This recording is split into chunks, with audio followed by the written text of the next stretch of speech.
یہ تھا وہ اعتماد، وہ محبت، وہ اظہار تشکر جو پاکستان کی امن کے لیے کوششوں پر ایران کی جانب سے کیا گیا ہے۔ ایرانی وزیر خارجہ عباس عراقچی نے آج ایکس پوسٹ پر لکھا کہ ایران وہ پاکستان کی کوششوں کے لیے دل سے شکر گزار ہیں اور ایران نے کبھی مذاکرات کے لیے اسلام آباد جانے سے انکار نہیں کیا۔ انہوں نے مزید لکھا کہ امریکی میڈیا ایران کے موقف کو غلط انداز میں پیش کر رہا ہے۔ ایران کے لیے اہم بات اس غیر قانونی جنگ کے نتیجہ خیز اور دیر پا خاتمے کی شرائط ہیں جو ان پر مسلط کی گئی ہیں۔ ایرانی وزیر خارجہ کی پوسٹ پر رد عمل دیتے ہوئے نائب وزیر اعظم اور وزیر خارجہ اسحاق ڈار نے ایکس پر عباس عراقچی کا شکریہ ادا کیا اور لکھا کہ پاکستان ان کی وضاحت کا خیر مقدم کرتا ہے۔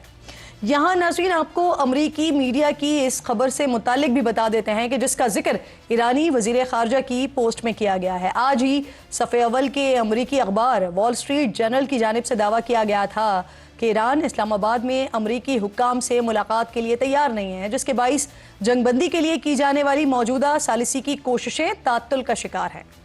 دوسری طرف 24 گھنٹے سے زائد گزر جانے کے باوجود امریکی F-15 کا پائلٹ لاپتہ ہے۔ ایرانی اور امریکی فورسز دونوں ہی اسے پہلے تلاش کرنے کی کوششیں کر رہی ہیں۔ ایرانی میڈیا کا کچھ حصہ یہ دعویٰ کر رہا ہے کہ امریکی جنگی جہاز کے پائلٹ کو گرفتار کر لیا گیا ہے، لیکن اسی دوران BBC فارسی نے ایرانی حکام کے حوالے سے خبر دی ہے کہ پاسداران انقلاب کے ایک ذیلی یونٹ اور جنوبی صوبے کے گورنر نے گرفتاری کی خبروں کی تردید کی ہے۔ ساتھ ہی ایرانی چینلز کی اپنے شہریوں سے امریکی پائلٹ کی زندہ گرفتاری اور اس کے لیے 67,000 سے زائد امریکی ڈالرز کے انعام کی پیشکش بھی میڈیا میں رپورٹ ہوئی ہے، عالمی میڈیا میں رپورٹ ہوئی ہے۔ اسی بیچ امریکی میڈیا میں یہ رپورٹ شائع ہو رہی ہے کہ ایرانی حدود میں مار گرائے گئے امریکی F-15 لڑاکا طیارے کے ایک پائلٹ کو ریسکیو کر لیا گیا ہے، جبکہ دوسرے پائلٹ یا رکن کی تلاش کے لیے ایران میں ریسکیو آپریشنز اس وقت جاری ہیں۔ الجزیرہ اور واشنگٹن پوسٹ کی مطابق امریکی پائلٹ کی تلاش کے لیے آنے والے 2 امریکی ہیلی کاپٹرز پر بھی حملہ ہوا ہے، جس سے عملہ زخمی ہوا ہے۔ BBC فارسی کے ہی مطابق دوسرے پائلٹ کو ریسکیو کیے جانے کے دعووں کو جنوبی ایرانی صوبے کے گورنر نے مسترد کرتے ہوئے اسے دشمن کی اسٹریٹجی قرار دیا ہے۔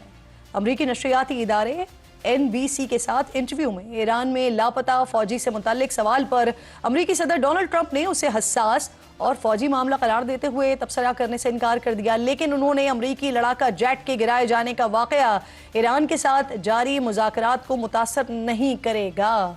یہ مذاکرات کہاں، کس کے ذریعے اور کن نکات پر ہو رہے ہیں، یہ صدر ٹرمپ نے واضح نہیں کیا۔ البتہ ایرانی نیم سرکاری نیوز ایجنسی فارس نے ایک باخبر ذرائع کے حوالے سے دعویٰ کیا ہے کہ امریکہ نے 2 اپریل کو ایران کے ساتھ 48 گھنٹے کی جنگ بندی کی تجویز پیش کی، جس کے جواب دیے بغیر ایران نے اپنے حملے جاری رکھے۔ ذرائع کے حوالے سے ایرانی نیوز ایجنسی نے یہ بھی رپورٹ کیا ہے کہ جنگ بندی کی امریکی پیشکش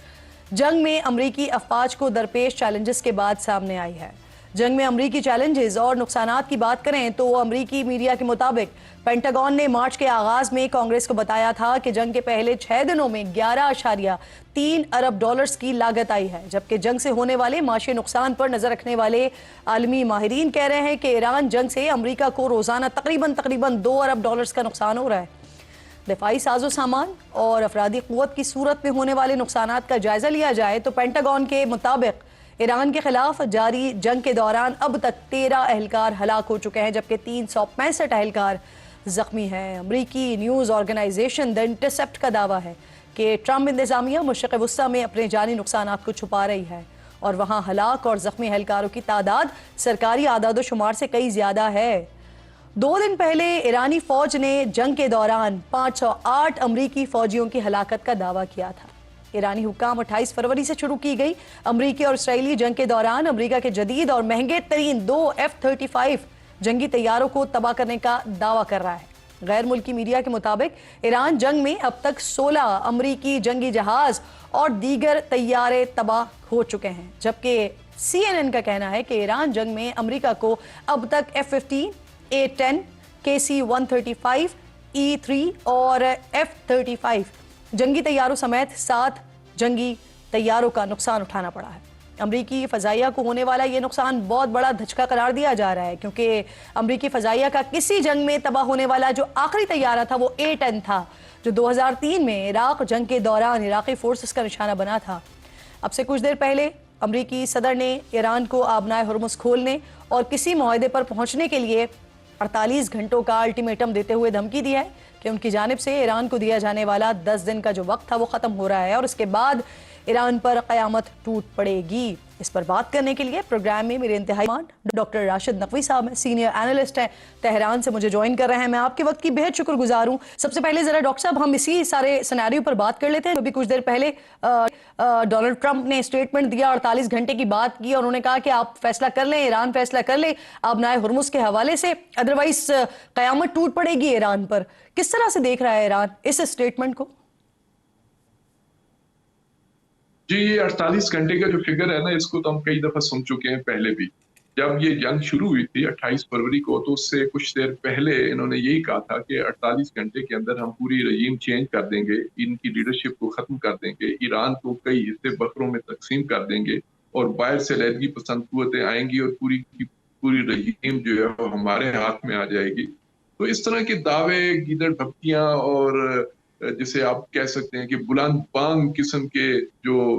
دعوے ہیں، وہ تو ٹرمپ صاحب کی طرف سے ہیں اور یہ دوسری تیسری دفعہ انہوں نے الٹیمیٹم دیا ہے۔ تو ایرانی قوم کے اندر تو دیکھیں ہر چیز کے لیے آمادگی ہے، یہاں کے حکام بھی، یہاں کے عوام بھی پچھلے 30-32 دنوں سے سب کچھ سہ رہے ہیں، ساری مشکلات کے لیے تیار ہیں۔ انہوں نے جیسے پہلے جنگ لڑی ہے، برداشت کیا ہے، وہ اس کے لیے تیار ہیں۔ کون سی قیامت ٹوٹ پڑے گی؟ پہلے انہوں نے یہ کہا تھا کہ جن کو اسٹون بھیج دیں گے، اور اب یہ کہہ رہے ہیں کہ قیامت۔ تو میں تو آپ کے پروگرام کی توسط سے یہ بھی کہوں گا کہ جو کسی ملک کا سربراہ جب کسی دوسرے ملک کا جو ایک خود جس کو انٹرنیشنلی، جس کو یونائٹڈ نیشن جس ملک کو تسلیم کرتا ہو، اس ملک کی سورینٹی کے خلاف، اس کی عرضی سالمیت کے خلاف، اس کے اقتدار اعلیٰ کے خلاف اگر کوئی اس طرح اوپن بات کرتا ہے تو اس کو تو کورٹ میں لے جانا چاہیے۔ یہ آپ کی آئی سی جی ہو، آئی سی سی ہو، عالمی عدالت انصاف ہو، یونائٹڈ نیشن کے اندر ہیومن رائٹس کے جو ادارے ہیں، تو یہ تو میں سمجھتا ہوں کہ وہاں پہ ان کی باتوں کو لے کے جانا چاہیے، بجائے کہ ہم اس پہ تبصرہ کریں گے، یہ کریں گے یا نہیں کریں گے۔ کیا بالکل ٹھیک، بالکل ٹھیک۔ سر ایک اور معاملہ یہ بھی فرمائیے، یہ جو کل سے لے کر آج تک ایک سلسلہ بنا اور پھر اس کے بعد عباس عراقچی صاحب کی جانب سے ایکس پر پیغام آ جانا، ان کی جانب سے یہ وضاحت دینا کہ انہوں نے اسلام آباد جانے سے انکار نہیں کیا، نہ صرف یہ بلکہ پھر اس ریلی کو بھی پوسٹ کرنا کہ جہاں پر پاکستان کا نہ صرف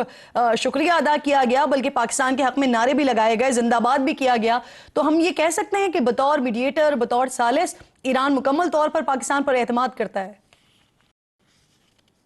دیکھیے، پاکستان اور ایران کے تعلقات کی تاریخ ہے، اس کو سمجھنے کی ضرورت ہے۔ بعض دفعہ لوگ ایک امریکی اخبار میں چھپنے والی ہیڈ لائن کو دیکھ کے اور اس کو پڑھ کے سمجھتے ہیں کہ دو تاریخی جو ایک تعلقات ہیں جس میں ثقافتی، مذہبی، دینی ہمسائیگی کے، ان کو تو 2-4 سرخیوں سے تو نہیں ختم کیا جا سکتا۔